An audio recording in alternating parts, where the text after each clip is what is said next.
अगर सिद्धांत सर को हमेशा के लिए अपना बनाना है तो खुशी की ये बात तो माननी होगी।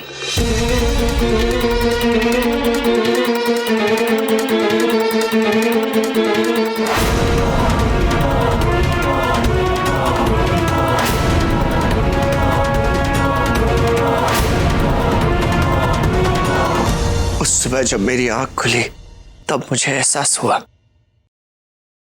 कि मुझसे कितनी बड़ी भूल हो गई है।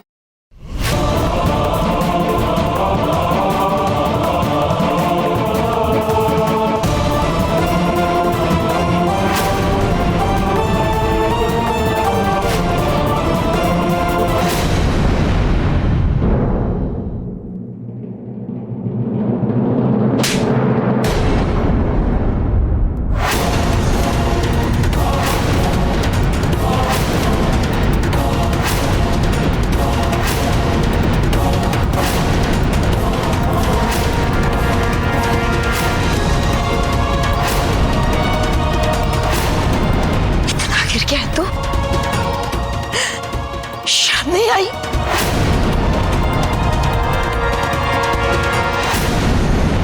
एक बार भी उस बच्ची का ख्याल दिल में नहीं आया।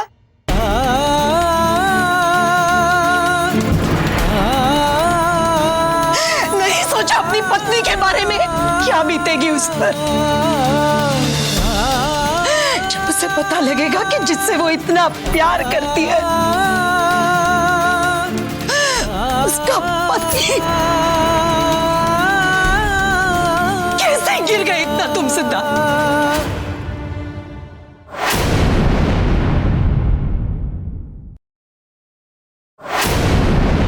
यही संस्कार मिला है तुझे अपनी माताजी से, अपने माँ बाप से, अपने भारद्वाज परिवार से। यही संस्कार मिला है। इज्जत कमाने में पूरी उम्र गुजर जाती है बेटा, और कमाने में एक पल नहीं लगता। इतनी घिनौनी हरकत करने से पहले एक बार अपने परिवार की इज्जत के बारे में, अपनी मान मर्यादा के बारे में तो सोचा होता। और सिमर तुम्हें क्या हो गया है? किसने हमारे परिवार की बहू के साथ इतना बड़ा धोखा किया? इतना बड़ा विश्वासघात किया तुम्हारी बहन के साथ, और फिर भी तुम इसका साथ देती रही। तुम्हें क्या हो गया था? इस बात के बारे में मैं पहले से नहीं जानती थी माताजी।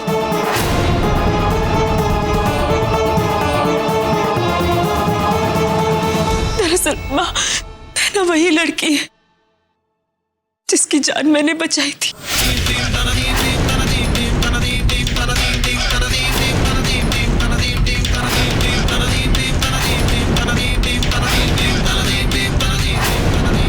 मुझे ये बात बाद में नैना से ही पता चली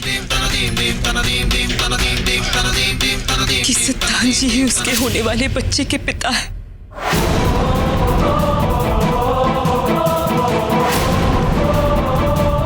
बहुत बार कोशिश की मैंने सब लोगों को सच पता, लेकिन हिम्मत ही नहीं हुई। खास करके रोली को सच बताने की हिम्मत नहीं जुटा पाई मैं। आप ही बताइए माँ, मैं कैसे बोलती उसे, क्या कहती मैं उससे कि जिस इंसान से वो इतना प्यार करती है, इतना विश्वास करती है वो जिन पर, उसने उसका विश्वास तोड़ दिया, उसे धोखा दे दिया।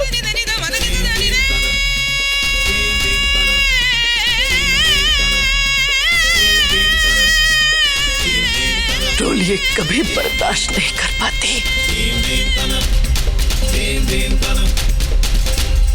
शायद इसलिए वो आज हमारे बीच नहीं है।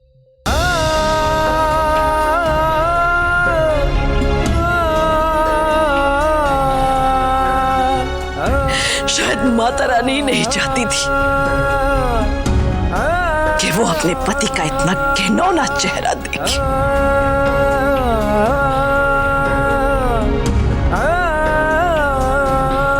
तभी तो माता रानी ने उसे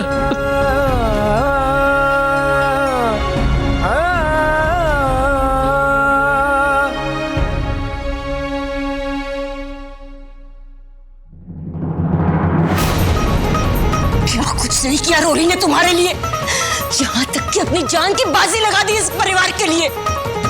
तुमने ये सिला दिया उसके विश्वास का। मौसी जी मेरा यकीन कीजिए, मैंने जानबूझकर कुछ नहीं किया है, वो एक गलती थी। क्या कहा उसने? पापा गलती हुई थी तुझसे। पापा गलती थी वो।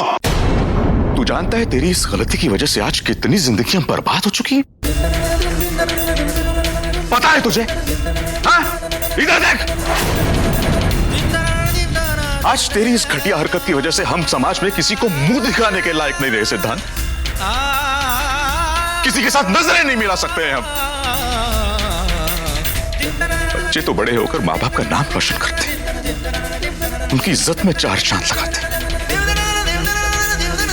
लेकिन तूने ये क्या किया? और एक बात मेरी कान खोलकर सुन ले, तूने वो घटिया हरकत की है सिद्धांत जिसके लिए तू माफी के लायक ही नहीं है।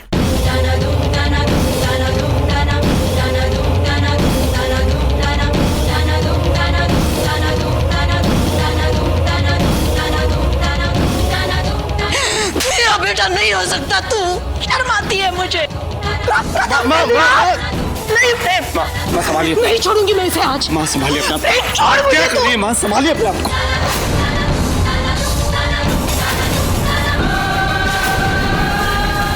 बेटा सब खत्म कर दिया इसने, सब खत्म कर दिया।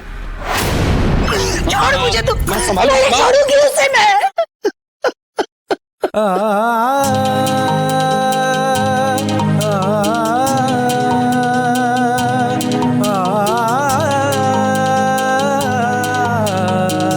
दोराहे पर लाकर खड़ा कर दिया इस लड़के ने।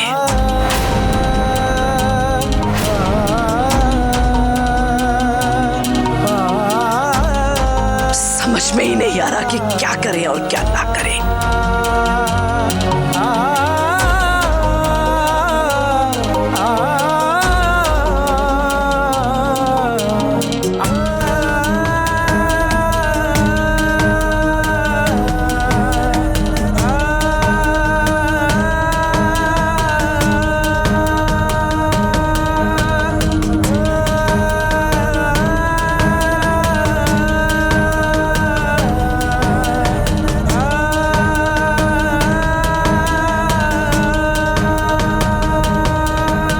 समझ में नहीं आ रहा कि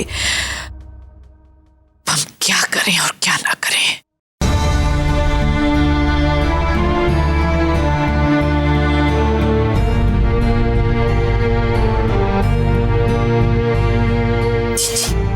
समझने वाली बात है, मामला बहुत ही नाजुक है। हमें जो भी कदम उठाना है सोच समझ के उठाना होगा।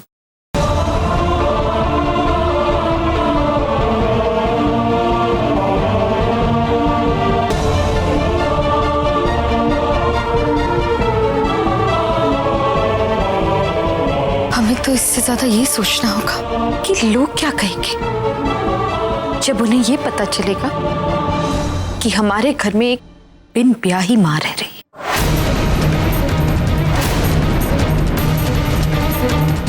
हाँ माता जी, करुणा चाची सही कह रही है। आज नहीं तो कल लोग हमसे नैना के बारे में तरह तरह के सवाल करेंगे कि कौन है नैना, कहाँ से आई है और अभी तक उसकी शादी क्यों नहीं हुई। तब हम सब क्या जवाब देंगे माता जी, बताइए। और अभी तो रोली को गए सिर्फ 3 ही दिन हुए हैं। ऐसे माहौल में उस लड़की को हम इस घर में कैसे ला सकते हैं? भले ही आज रोली हमारे बीच में ना हो, लेकिन वो जहां कहीं भी है वो ये देख रही होगी सोचिए तो सही, उसके दिल पर क्या बीतेगी। कहाँ है तू रोली?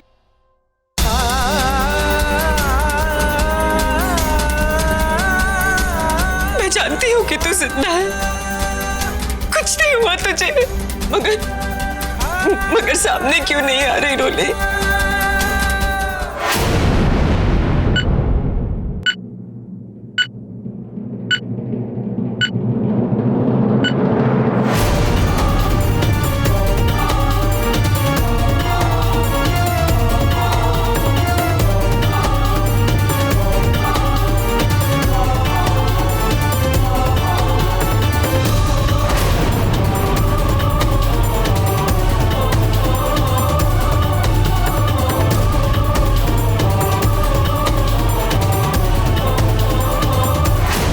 अब इनकी कंडीशन पहले से बेहतर है।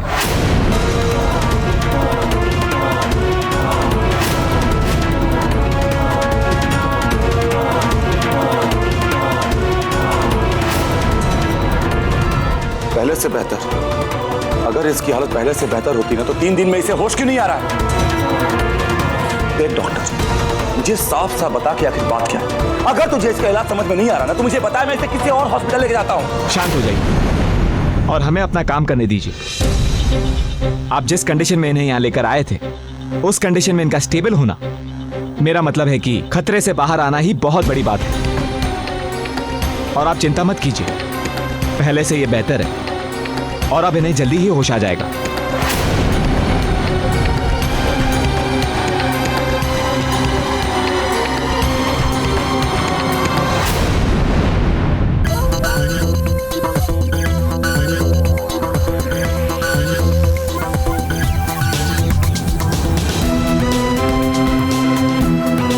ठीक होना होगा मेरे लिए।